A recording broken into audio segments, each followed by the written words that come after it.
Hi, I'm Chaplain Brandon Moore. I want to welcome you to my home and the home of some of my friends, Chaplain Corps and Army leaders, and some very special guests who want to encourage you by sharing their stories.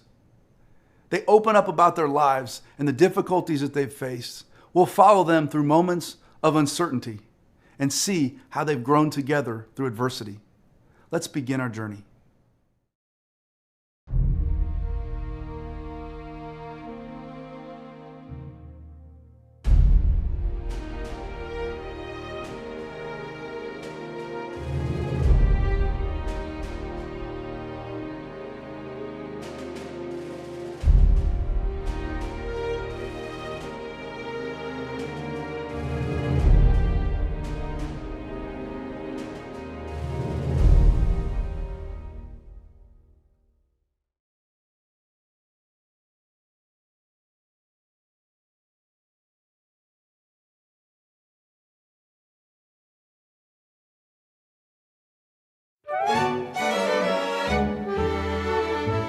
People say to the spouse, you knew what you were getting into. And I will tell you the truth, you don't know. You don't know what you're getting into when you marry a service member. What happens is you fall in love with this service member and then you're introduced to a life that, and I'm an Army brat, so I know the life. She told me she never wanted civilian life. anything to do with me. I didn't want to have anything to do with soldiers. That was our real introduction almost. Hi, I'm Ralph Martinez, here with my wife, Laura. We've been married for 32 years. No, 30. Oh, sorry. Been married for 30 Feels like years. forever. Knowing that if something bad were to happen to their spouse, they would have a network of support. Took my story from me. I did. We're going to back up and give Gill an opportunity to... It's okay. I see you looking at it. I know. So I stopped. Okay. Yeah. Look at the camera. And then I come home and my wife wants to talk. And I'm emotional. For very long periods of time. And That's true, I could not. I had such a hard time dealing with that. When people assume that he is the service member instead of me, I tend to laugh. We laugh about it. Yeah. We laugh about it because Mike wouldn't serve a day in the Army. He wouldn't make it. He wouldn't make it. Lots of advice on parenting that we've gotten. Nobody ever told us don't have a baby during a global pandemic. That's your phone, not mine. I turned mine off. I'm a pro. I was ready for this. Oh, that was awful. It was like you couldn't say anything. You just looked. Right, because I'm having a fight with him in my head already. Right. I mean, within 5 minutes, I love him deeply. Yeah. He does something with his eye, and all of a sudden he's offended me. She's hearing what I'm not saying. Right. And I'm like, hearing what he is not saying, and that I'm good at that. One of my dreams when I was a kid was to be a Navy SEAL. Oh. I can't say that here, though. I should say an Army Ranger. So we've been married for a long time, and it's been wonderful ever since day one.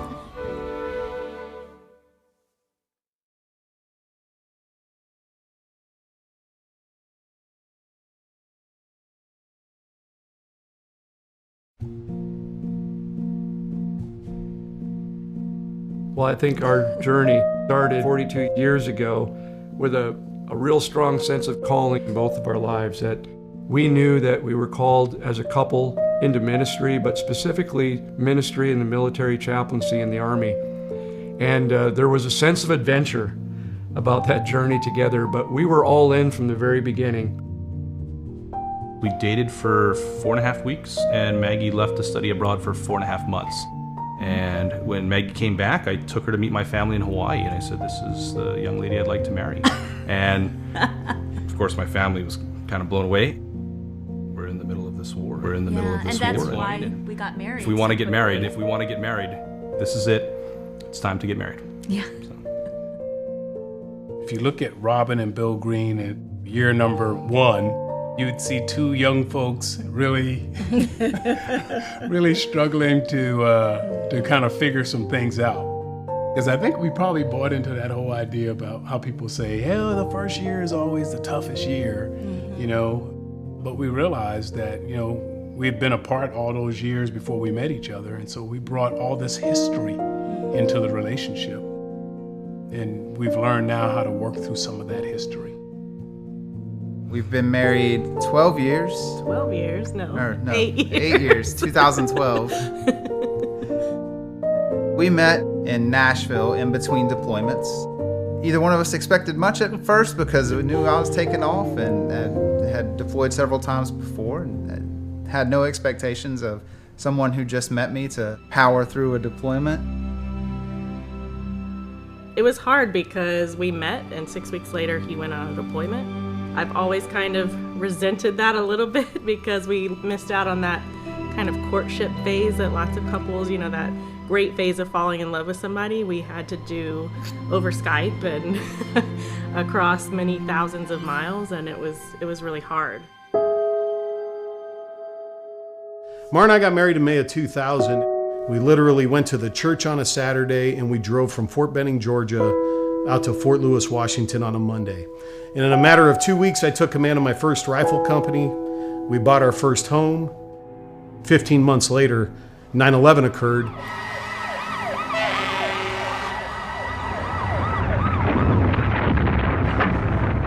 Our marriage has largely been defined by its war. At this hour, American and coalition forces are in the early stages of military operations to disarm Iraq, to free its people, to defend the world. What I remember vividly about that deployment, I learned that Gill had maybe something going on physically that was of concern. To not be able to communicate and talk and knowing that your wife could have something that, could be not good was just overwhelming. I had a follow-up appointment for a mammogram. And so I went in that day just thinking, oh, they're just gonna look at it and go, oh, yeah, you're fine. And of course they didn't. That was horrifying in that moment. And I was emotionally overdone. It was terrifying because I didn't know if he was gonna come back. I didn't know what was gonna happen to me, and I didn't want my kids to be left without a mom or a dad. And I had to really dig deep and say, God, now what? I need you to take care of everything right now because I cannot do it. I've got these 4 kids at home. I need your help.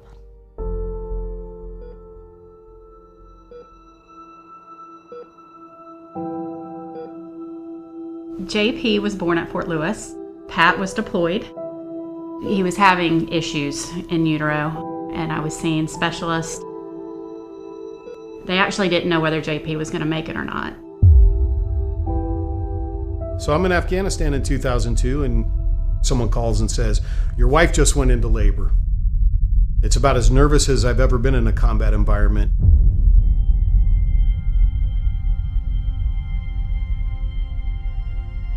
Many hours later, I get a call back, and it's from the same staff duty. He says, hey, Mara just delivered your son. So I called the hospital and I spoke to my wife, and my wife's initial report to me was, Patty's beautiful, he's perfect. And I said, thank you, Jesus. It was an amazing little quasi-miracle, or so we thought. And then the doctors went and inspected him. After Mara woke up from a nap, they started laying out the host of challenges JP was going to have. Our son spent the first 30 days of his life in the neonatal ICU unit. So I arrived home when JP was about a week old, and Mara and him had this real bond. And the way I tried to assimilate in a way that wasn't full-throated initially.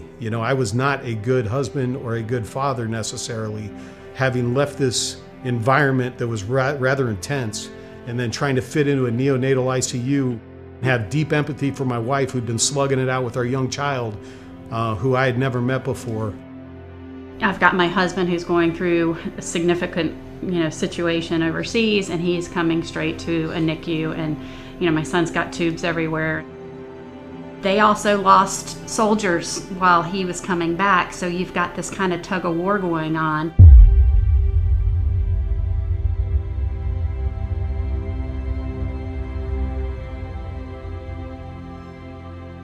That was a hard moment, you know, and so there are things in life when you don't realize it. We were being prepared and developed, and we were growing in our marriage, and so we were very intentional about our time. You know, trauma isn't always getting shot at.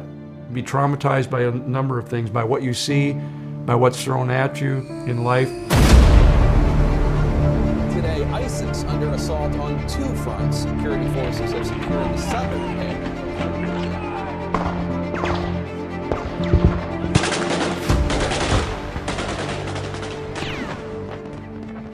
We've been married, what, 2 years now?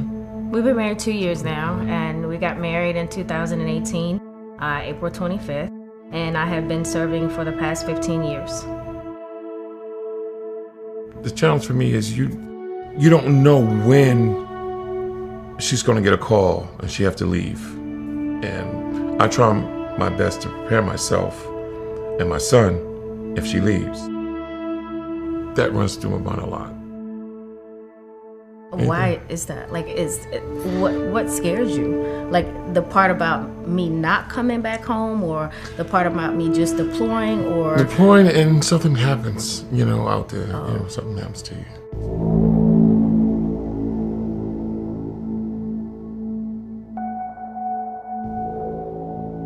We've been married for, that's kind of complicated. We were first married in September of 1993. I was deployed for 10 of the first 12 months that we were married. His deployment schedule was, he was gone. Short but frequent. Right, gone 3 months, home 6 months. During the 6 months he's home, he's off training. And you hear a lot of people say to the spouse, to the wife, you knew what you were getting into when you married this fella. But it's a shock and surprise. It's like a campaign of shock and awe to the wife. The day I graduated Ranger School, Carmen asked me for a divorce. That was shocking, but we ended up getting a divorce, and we treated each other horribly. Pretty bad for about it was horrible. The majority of that year that we weren't together. If you let it, a career in the Army can ruin a marriage. We learned probably not soon enough that alcohol, it absolutely hinders building a marriage. I jokingly say I used to go for high score on blood alcohol content. If there was a bottle, it was empty. What we realized was that these are competing against our priorities, you know. And so I don't hit people over the head with that and say, don't drink. It's, how are you going to manage this? How are you going to manage these things that can get in the way of time? I quit drinking. We both have quit drinking.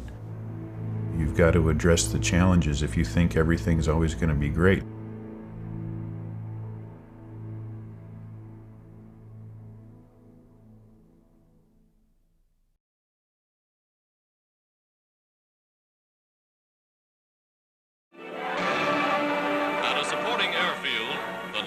United States Fighter Squadron, attached to the 8th Army, is composed entirely of Negro pilots.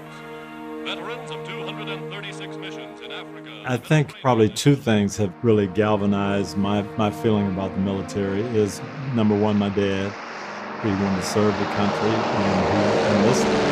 He did it at a time when it wasn't easy for African Americans. He wanted to be an airman, and it was segregated in 1944. So he ended up going in a unit called the Tuskegee Airmen. And then you think about what Jesus said in the Bible, you know, that a real testimony is someone who would lay down their life for a friend. Many of us would do that maybe for a really good friend, but who's going to lay down their life for just anybody? Who's going to lay down their life for their country? And that's what these guys do, men and women. Every single day, they're prepared to do that. And when you think about that, you have to have admiration. What a huge surprise for U.S. Army Ranger Romy Camargo. That was awesome. A super fan of Tim Tebow. I couldn't believe it. I was like, wow, you know. When Tebow read about what Camargo had endured, getting shot in the neck and being left a quadriplegic during a combat mission in Afghanistan, he wanted to meet the wounded warrior. He's a real true life hero, so it's very special to have the chance to hang out with him. My earliest memories as a young boy at an age of 4, 5, and 6, when I would get to watch a John Wayne movie, a Davy Crockett movie, World War II movie. What would stand out to me as a young boy were the heroes and honor. Ever since I was a boy, it's just, you know it matters. And I just am so grateful for the heroes that have gone before us. In my life, I've been blessed with some highs that not a lot of people can relate to, but I've gone through a lot of lows that a lot of people can relate to. And I'll tell you what, the highs gave me a platform, but the lows gave me way more of a testimony. I learned so much more from the low points in my life than I ever could have in the high points in my life, because it was testing my faith and it was building endurance, and it was also a piece of the testimony of, yeah, I've gotten to do some really cool things, but way more of the world could relate to when I've been cut or I've been traded, or they told me I'm not good enough or you can't do what you want to do, or these other things that I've gone through. It's built so much in me that I'm grateful now. I couldn't say that in the time, but I'm grateful now that I had the chance to go through that.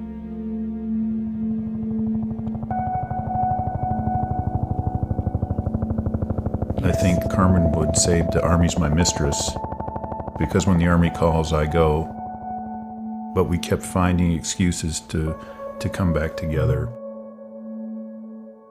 And then we got remarried in September '95, and we have 2 sons, Seth and Victor.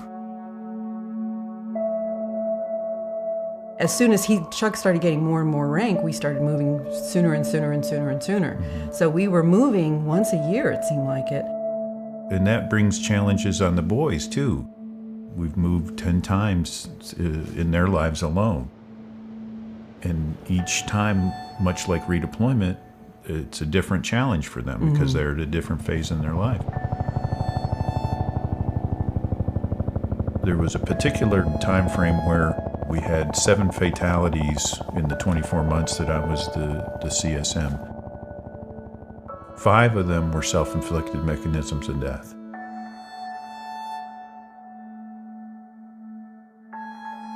We forget that these little children's ears work so much better.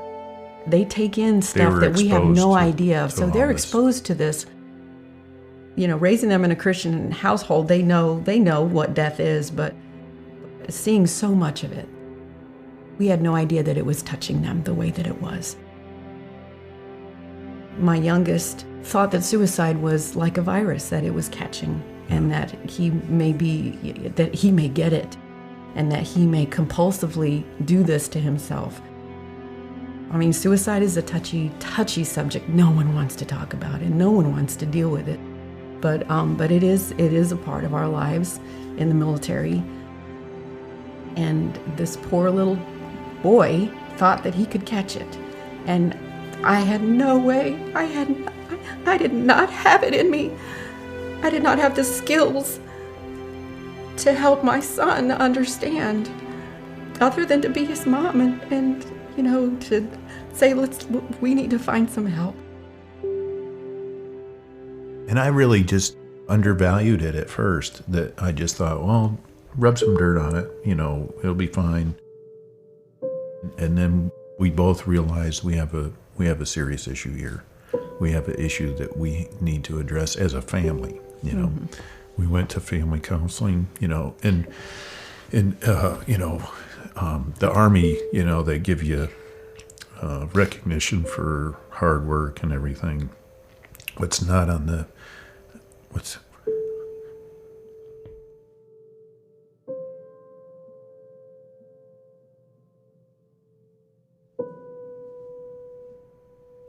if you're moving at the speed of the Army, it breaks things. You know, you gotta You got to realize that and then figure out, okay, how am I gonna keep things from breaking?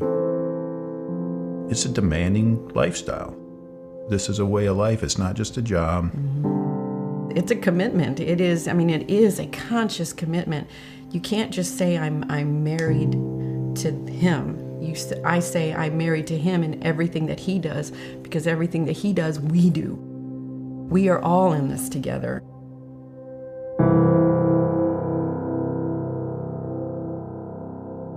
To all the men and women of our armed services and armed forces, we thank you. And we are thinking of you. We are lifting you up in prayer.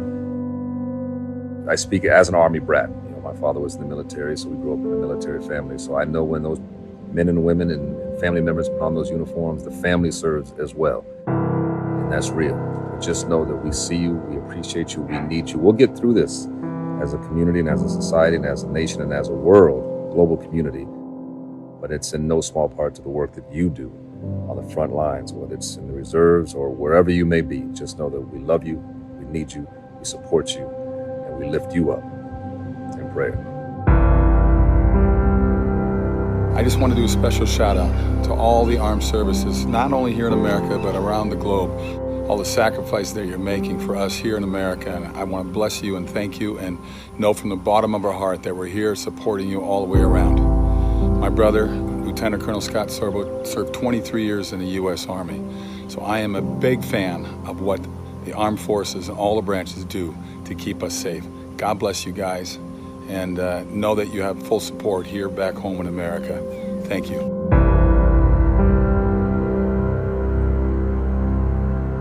Once again, the great military stepped up to save us in the crisis. They're heroes. They do a great job every time. It's not only the individual military, it's the families of these great heroes that have great sacrifice also. And you represent the very best of us. Thank you.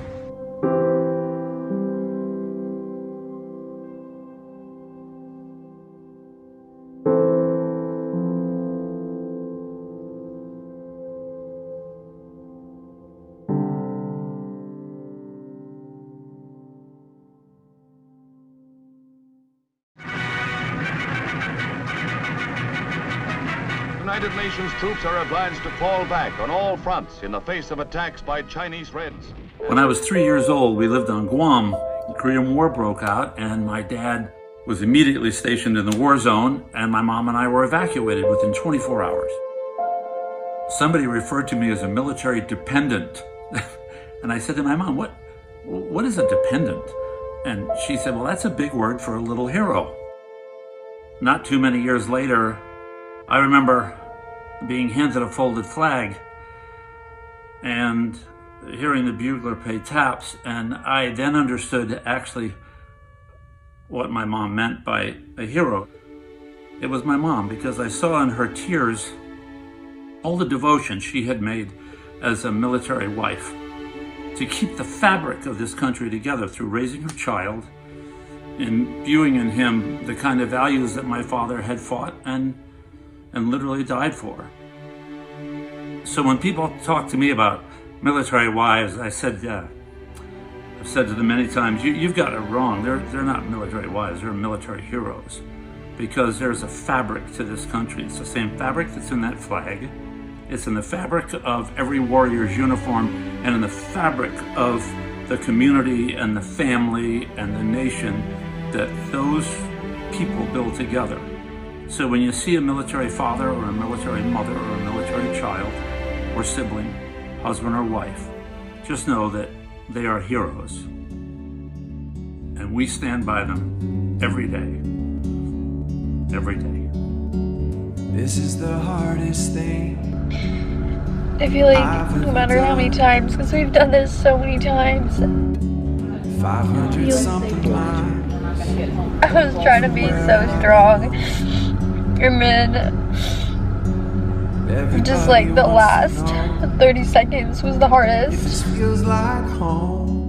This deployment has definitely been a lot tougher than I ever expected. It has a lot to do with it being our first deployment as a family. So yeah, you guys, deployment freaking sucks. When I get home, I just want to just jump on him and do everything with him. Hang in there, hang in there. You're doing good. There's your baby boy.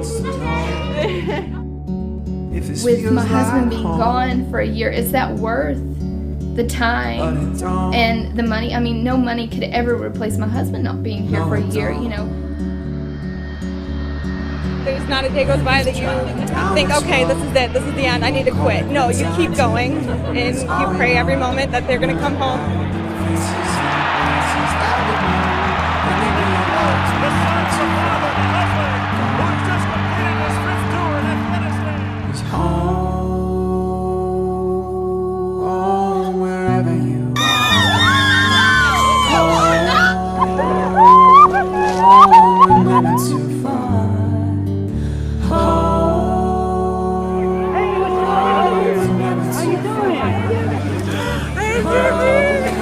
It makes me really enjoy and not take for granted family and my time with family and friends and being home. Home is wherever you are.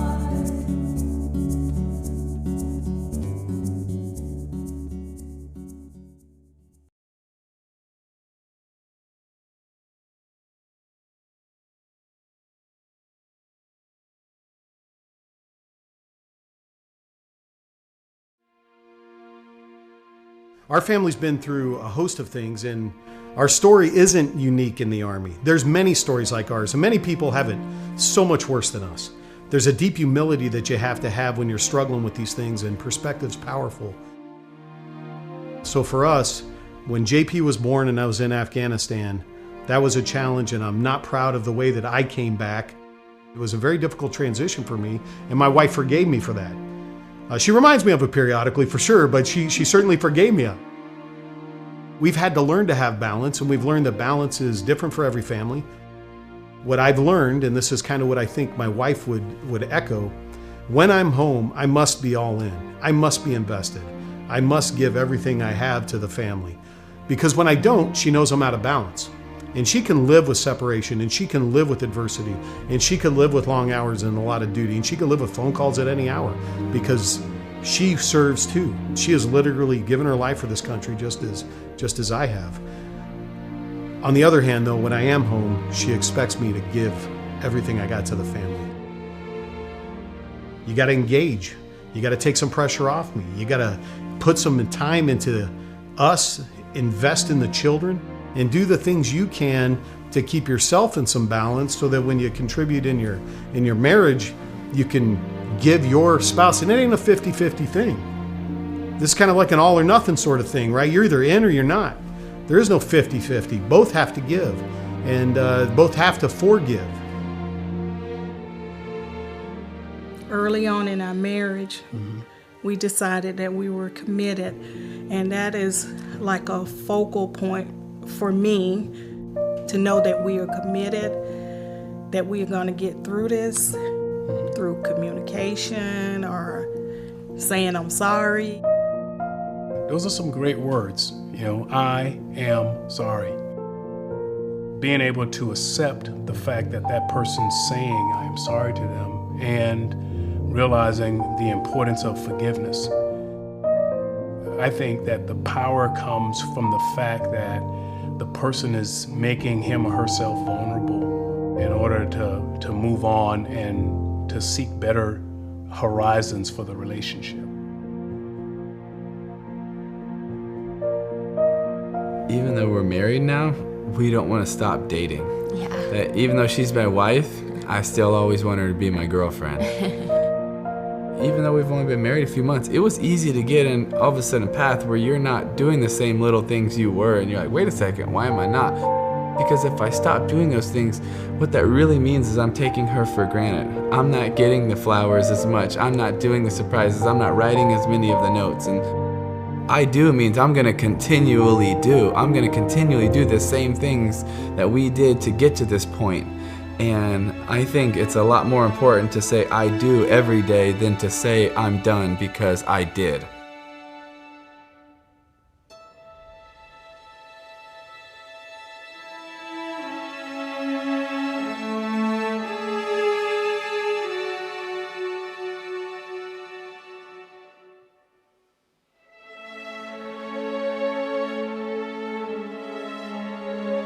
We just felt like things were kind of drifting a little bit, and I was feeling it, and we were having that time where all we really talked about was the kids. What we did, because we didn't have much money back then, we decided that one day a week we would go to lunch. It was important for us to be just the two of us together and make sure we start connecting again, and that was very successful. But it does have to be a concentrated effort. You have to really want to work on your marriage. Even after 25 years of marriage and all this experience that we have, there's still friction and there's still challenges. But what you know is that you're going to come out the backside of it. That it isn't just you go to your room and I'll sleep on the couch or something, that okay, we're going to figure this out. There are times, I think, in every marriage where our spouse is someone we don't always like. And I think that's just a natural part of growing in your relationship, in your marriage. You know, we might be in the middle of a little spat or whatever, and I'm like, I don't really like you right now, you know? You're not much fun, and I don't like what you're saying, and maybe what he's saying is truthful and it hurts me, whatever, but you know, if I feed that thought can grow. So acknowledge that thought, but then I think you need to let it go, because if you allow that to grow, that will cause a big hindrance in your marriage. Don't go to sleep angry. We really, really live by that. It's very hard for me because I like to, you know, make him feel the pain. But we try to not go to bed angry at each other. It might take till, you know, right at midnight, but always remember, no matter what you're going through, just say to yourself, it is not always about me. It is not always about me. When you do that, you put that other person first, it will diminish whatever issue or problem you're having at that time. No matter how I'm feeling, or my thoughts, or my desires, it's not about me. It's about this person. If that person says you hurt them, and you don't feel like you've hurt them, it's not about you. It's about them. So just, if you focus on someone else and not yourself, you will see that, you know what? This is easy. I'm making this easy for me. I'm making this easy for us to get along and have a healthy relationship. You know, just a healthy relationship. You don't have to have the best relationship, but as long as it is healthy, I think that's the best thing. You know, and I have to tell myself that every day, even driving over here. It's not about me. So, and once you do that, it's like the conversation or the issue is over. It's dissolved, you know? I think the things that you love about the other person, it's the yin and yang, if you will. So the things that you love the most in the other person can be the real source of irritation. Absolutely. And if opposites attract, we certainly are attracted. We certainly are opposite.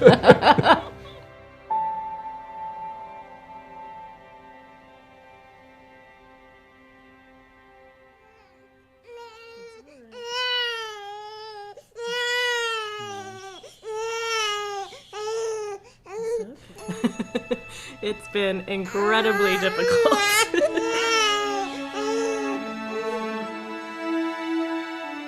As we, you know, get to know the baby, those first 6 to 8 weeks, I thought I was going to die. It was just so hard. And I remember just sitting in, you know, the nursery rocking and all hours of the night and just thinking, okay, like this isn't gonna last forever. This is gonna pass, and you have to try and enjoy that moment. There are challenges to raising children. I'd have to say that you have to work on your marriage while you're doing it, right? And that commitment to this core relationship that we have. If we have a strong marriage, then we can have a strong family. And if we don't work on our marriage, then it's going to affect our children. And we often told our kids, I hope this comes out right, in this family system, you are number 2. This is number 1 right here. Because if we're right, if our relationship's right, then you're going to be in a good, safe place. It's going to be a healthy home. So we really put a priority on our marriage. You want to be a helicopter pilot? Yeah. Okay, here we go. Kids do bring a lot of stress into the marriage because you probably have different ideas of how to raise the children and how to discipline the children. So I think building your relationship first. Making that commitment to trying to have a date day or maybe a date night or some outings, and then having special times with your children to show them that your relationship matters as a couple, but also that individual relationship with your child. But the children will eventually move out of the house. Right. And then you'll have each other. Mm-hmm.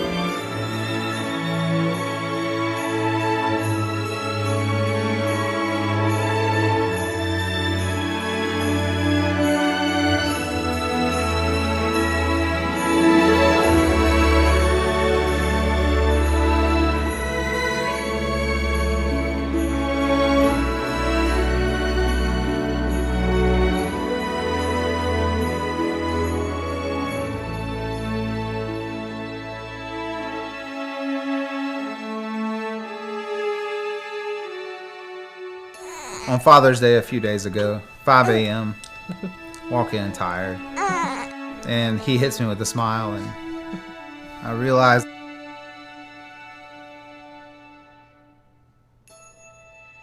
from that moment forward, it was one of the best days of my life, just because of him.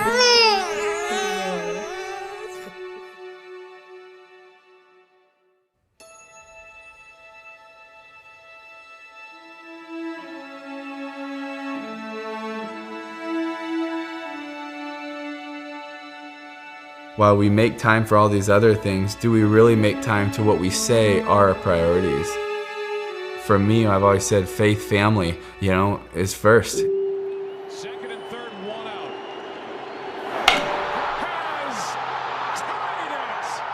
For most of the time that we dated and were engaged, Tim was in baseball season and on the road for, weeks at a time. And I've been traveling all around the world for my job, just finding a way to communicate and to connect with one another on a deeper level and on a level that is meaningful, and not just to have a FaceTime, hey, how was your day, but to be able to have good conversations, to, really ask good questions.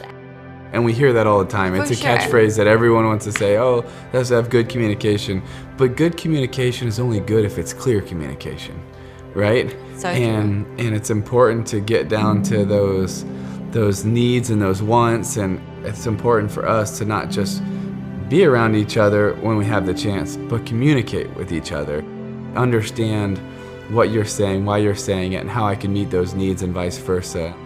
First of all, it takes time, and it takes being intentional. I think it takes asking the right questions, trying to understand the whys. But also acting on that. I think that's so important. You can understand and you can hear someone, but if you don't act on what your partner needs, then that communication is kind of gone nowhere, because you're not able to provide the love or affection or understanding that person might need. So let's do something intentional to fix this need or to fill this need that you might have as my partner. And I think that's where we were able to really go into deeper conversations and really connect with one another, and also grow together. Because once you're able to be vulnerable with one another and work through whatever situation it might be, I think that's something that really brings you as a couple closer together. We literally do everything together. Everything. Everything. Yeah. We work out together. We do everything together. We've done the love languages. We've done the Enneagram. Yeah. We've done the what's the 4-1? I know.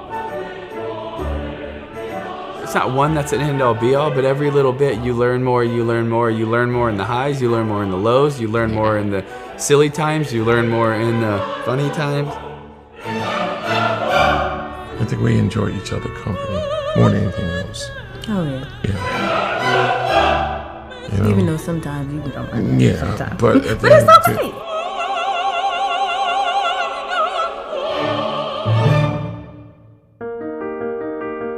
People also adapt and grow and change along the way. So you're also, as a partner, constantly having to keep up, you know, because I don't think the person you met as Demi 2 years ago is exactly the same person I am today. For sure. And vice versa, because you grow and you learn along the way. So I think it's also really important to keep up with that. And then since we've become husband and wife, it's now we're a team, and you're kind of figuring it out on your own, but you're also figuring it out as a team.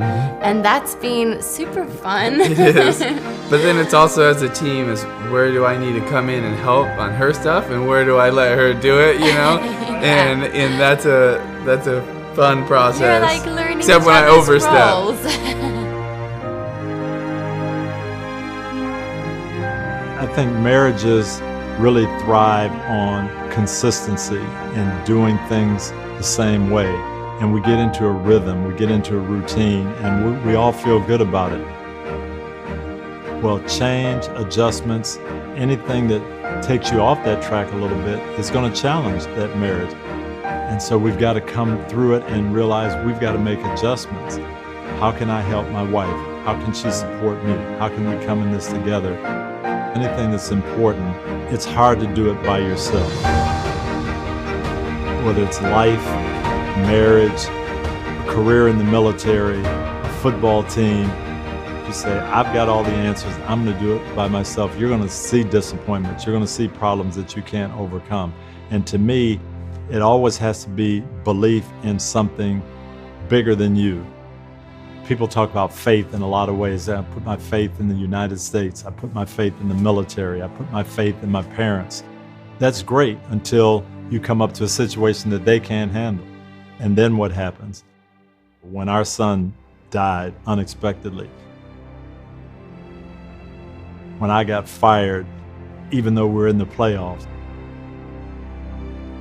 illnesses, sicknesses, things that are just above and beyond what I can really deal with. Have to believe that God understands it, God's got it under control, God has a plan. I've got to get myself underneath Him and let Him direct me in that plan. That's always been the way I've done it. That's worked for me. I think back to a lot of things that happened in my life. If I tried to figure it out myself, if I tried to make the right decisions only with what I know, I would not have been successful.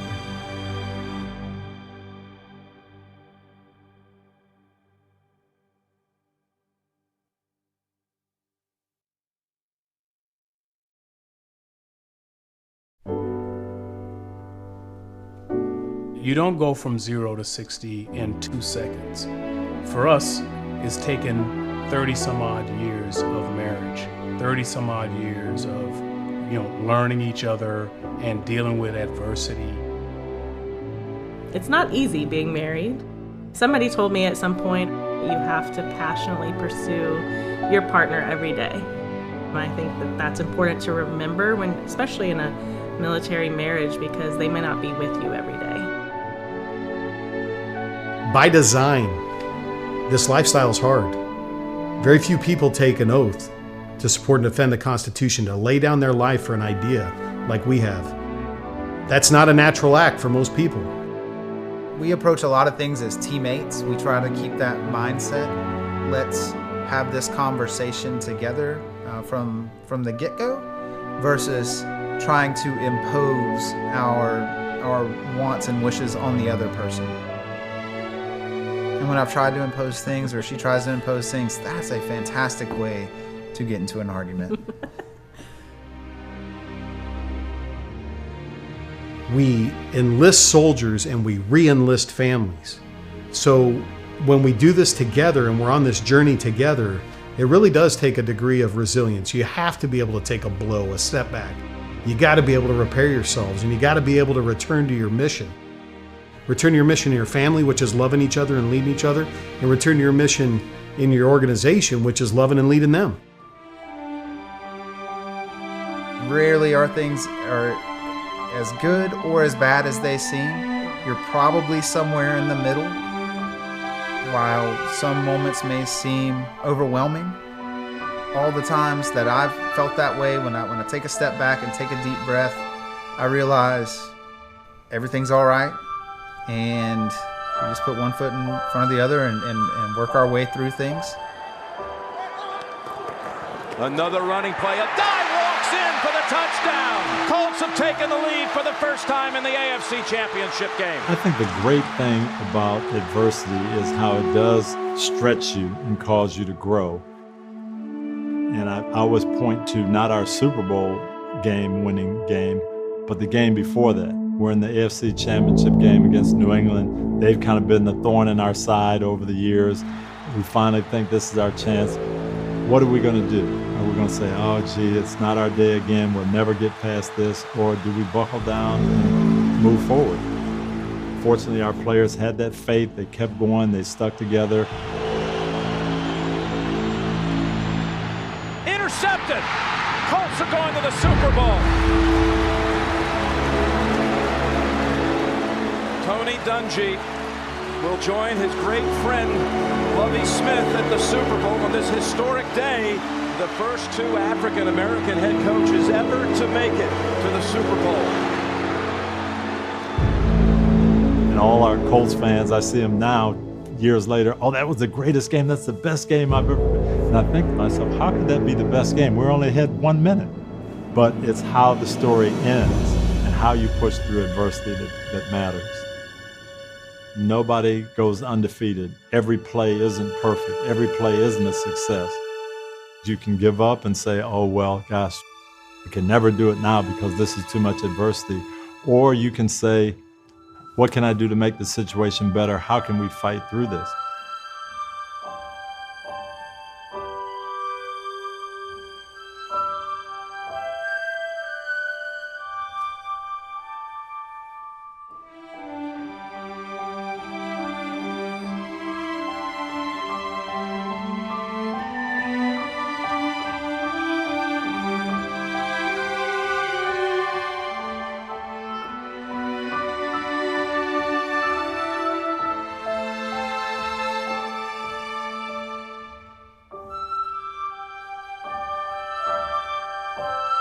Not to focus about tomorrow or next week, but about today. Making today count and making today special. And finding something in every single day to make that day memorable. Whether it be breakfast in bed or an unexpected note or a good conversation or working out together. Just being present in that day and in that moment and embracing each other.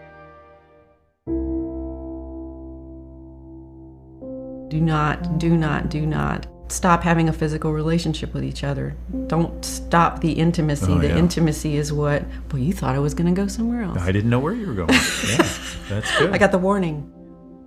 Don't stop the intimacy. Once intimacy stops, there's a problem in your marriage. If you can maintain intimacy, you're close. You're together. Right. But everything else has to be good. You can't come home and everything's not good, you know, that everything's disruptive and expect to be intimate. That's where maintenance contribute to the physical relationship piece of it that you want too. But you can't just be thinking, all I want is a physical relationship and I'm not going to do all the rest of this other stuff. You can't have physical without relationship. Right. So I didn't know where you were going with that, but that's good. That's very good.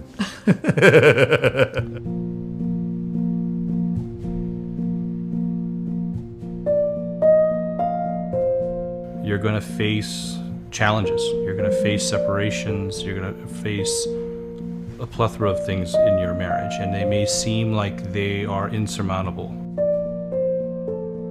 Get the help you need. Reach out to the people that love you, that care for you, and even people that you've not thought of reaching out. So just see what's available. Yeah. How can we work through this? What can change? How can I change? And like you said, what help can we get? Don't give up. Seek counseling. Talk to your local pastor. Just don't give up. Once you weigh the odds, it's like, no, it's not worth giving up. And yes, you will face the trials, the tribulations. But the thing about it is, you're gonna face those trials and tribulations whether you're single or married. You're still gonna face a lot of obstacles in life. That's the best thing about a husband and a wife or a spouse. You know, you can at least share your journey with someone else. And that's the beauty of it. I mean, man, you summed it up. Thank you. You good. Okay. I got my buddy, my best friend here. You're gonna make it. It's a good life. It's a great adventure. Yeah, it's been an adventure. Yeah. If we could keep the two of us at the center of this thing, and I love her, and she continues to forgive me, we got a chance. I'd ask you to think about all the folks in your life that love you, all the folks in your life that would pick up the phone at 3 a.m. if you called them and told them what's really going on, and find somebody you trust and let them know. Give them a chance to help, because there's a lot of us who are poised, spring-loaded. We'll come. Call me if you need me. So if you're having a challenging time, what I would encourage you to do is seek your unit chaplain. Unit chaplains are a great source of encouragement, a source of strength, and also they can offer multiple other opportunities for a family that might be having a challenging time.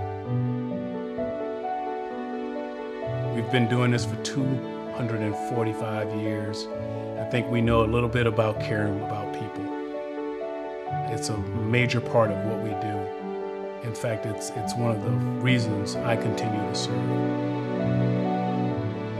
Thank you to all the troops that are watching, their family sacrifice, their families being willing to support their husbands or wife.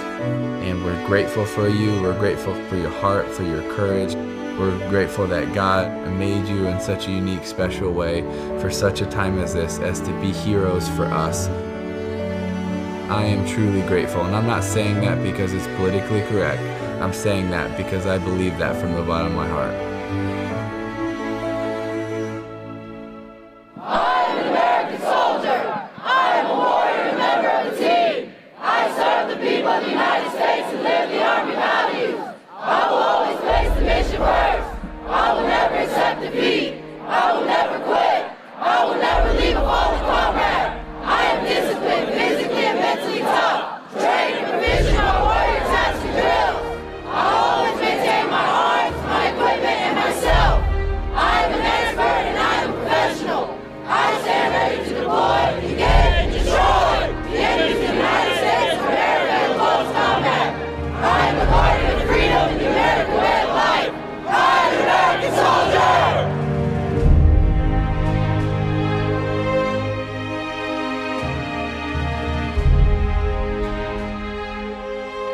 I want to thank you for what you do each and every day as families, the things that you give up so that others may gain as a result.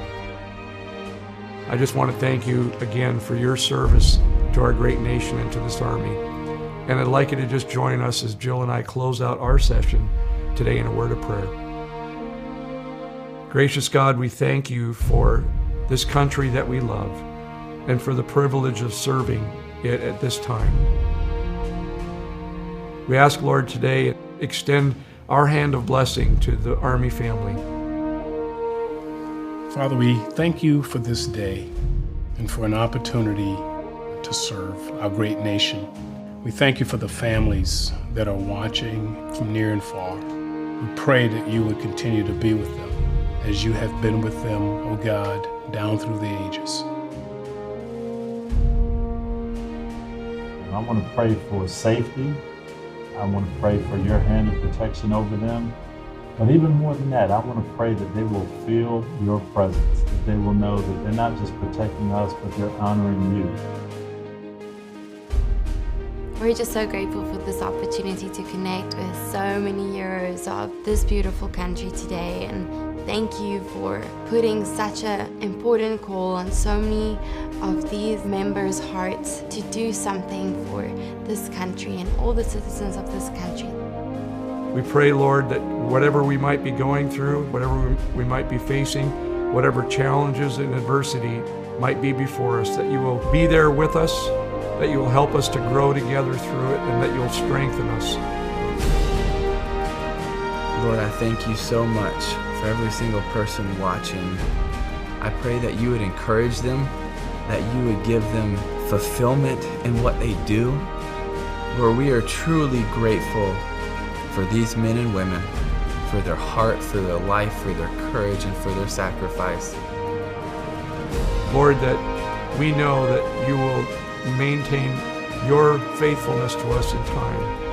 And so now, Lord, as we face the challenges that life will bring, be with us, be with the Army family, strengthen us, and protect us and keep us in this time. And now, Lord, bless the families that are a part of this great Army. We pray it in your precious and most holy name. Amen.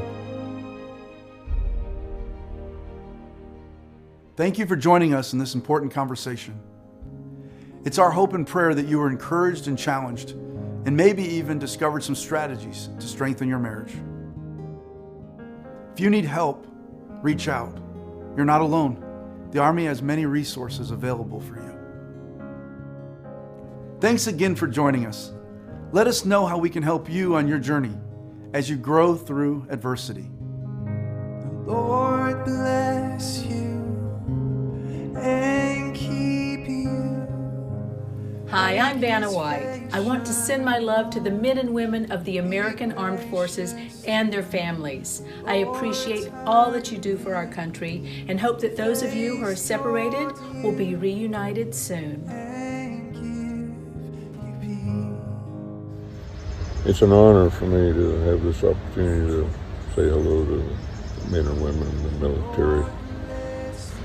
It's important that you realize and keep in mind how grateful we are as a country for what you do for the rest of us. You are, in fact, the best of us.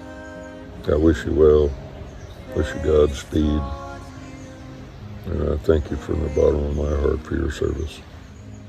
Take care. Bye-bye. And I know I speak for millions of others in saying thank you for your hard work, your dedication, your commitment. There's an old saying that, I come from church, obviously, and my dad was a minister, and we understand and know what when the Bible says this too shall pass. The challenges that we're going through, that we're all going through, there are always strength in numbers. And as we stand, we hold hands as we continue to pray for you and for your families and for this great nation that we live in. We will not be denied. God bless America.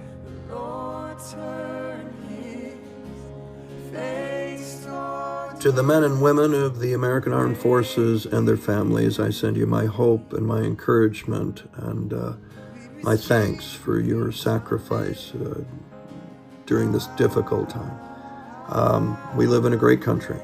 It's a country where I get to make movies like Gettysburg and, yes, Dumb and Dumber. Thank you for that.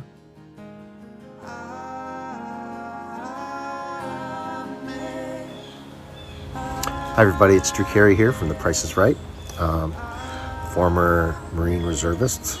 I was a sergeant in the Marine Corps. I think people realize, maybe they don't, what a sacrifice a lot of people have to make when they're in the military. And it's all in service to the country. And it's a big, big responsibility all the time to not let people down and to do the best job you can.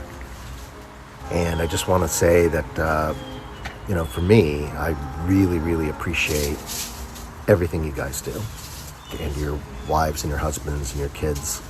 I really hope that you can take time to take care of your mental health, because that's as important as your physical health. Don't let anybody shame you about wanting to take care of your soul and your brain and, you know, your happiness. Because if you can't take care of yourself that way, everything else is affected negatively. You know, bad mental health puts everyone around you at risk. It makes you do your job less if you're not taking care of your mental health. And it's just one more thing that you're additionally responsible for. You're responsible for your equipment, your body, your mental health, a lot of things to make sure you do your job right. Anyway, I just want to send out some love to you and to thank you for everything you're doing, and please take care of yourself. Just let you know that there's a whole lot of grateful people in this country. There's millions of us, and we really do appreciate everything you do. God bless you. Bye.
Be gracious to you, the Lord.